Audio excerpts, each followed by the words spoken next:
რომ არა თავისუფალი მედიის წარმომადგენლების სამოქალაქო გამბედაობა არ იქნებოდა ვიდეო მტკიცებულება იმის თუ როგორ აწამეს საქართველოს ორი მოქალაქე, ხოლო შემდგომში ეს წამებული ხალხი გაწირეს პატიმრობისთვის. ეს არის სისტემური წამების კიდევ ერთი ეპიზოდი, რაც აჩვენებს, რომ საქართველოს მოქალაქეები ყველა ქუჩაზე, ყველა ქალაქში, ყველა დაბაში არიან საფრთხის ქვეშ, სისტემური წამების საფრთხის ქვეშ. და ამ ყველაფრის მიზეზი პირველ რიგში გახლავთ ის, რომ შიშსს ხელმძღვანელობს ბატონი სულხან თამაზაშვილი და ბატონი ალექსანდრე დარახველიძე, რომლებიც არიან სისტემური წამების გამო სანქცირებულები. მათ უკანდასახევი გზა აღარ გააჩნიათ. ისინი წამსვლელები არიან ყველაფერზე.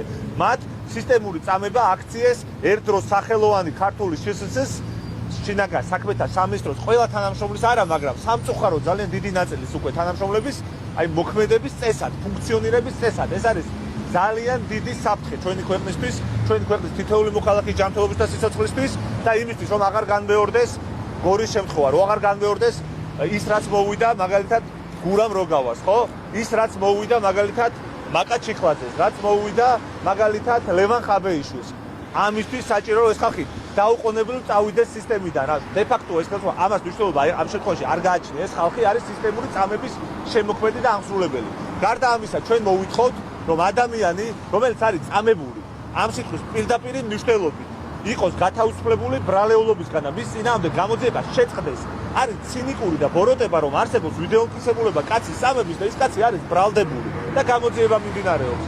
და მეორე, რაც ასევე ძალიან მნიშვნელოვანია, ჩვენ ამას იურისტობა არ ჭირდება, ჩვენ ნახეთ წამება და არ გვინახავს უფლებამოსილების გადამეტება. არ ჭირდება იურიდიული ცოდნა ამის მიხედვით, ამიტომ დაუყოვნებლივ აღიძრას საქმე აი ამ მუხლით, წამების მუხლით.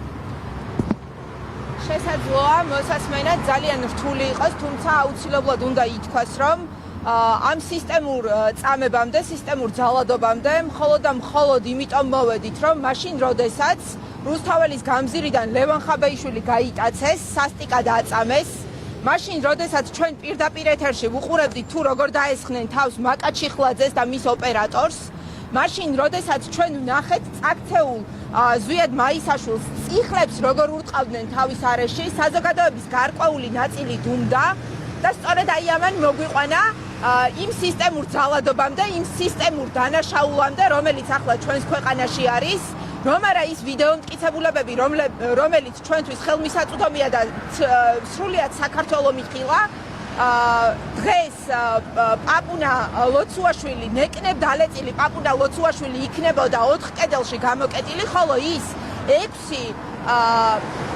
6 მოძალადე ჯალათი, რომელსაც პოლიციელი ქვია, დღეს იქნებოდნენ თავისუფლებაზე და თავს მოიწონებდნენ ვაჟკაცობით და კაცობით, რომელიც საერთოდაც არ გააჩნია დღეს არსებულ სისტემაში მომუშავე არც ერთ თანამშრომელს. ამიტომ აუცილებელია, რომ დაინგრეს და დასრულდეს ეს მწამებელი მოძალადე რეჟიმი და აუცილებელია დასრულდეს ქვეყანაში სისტემური დანაშაული და წამება.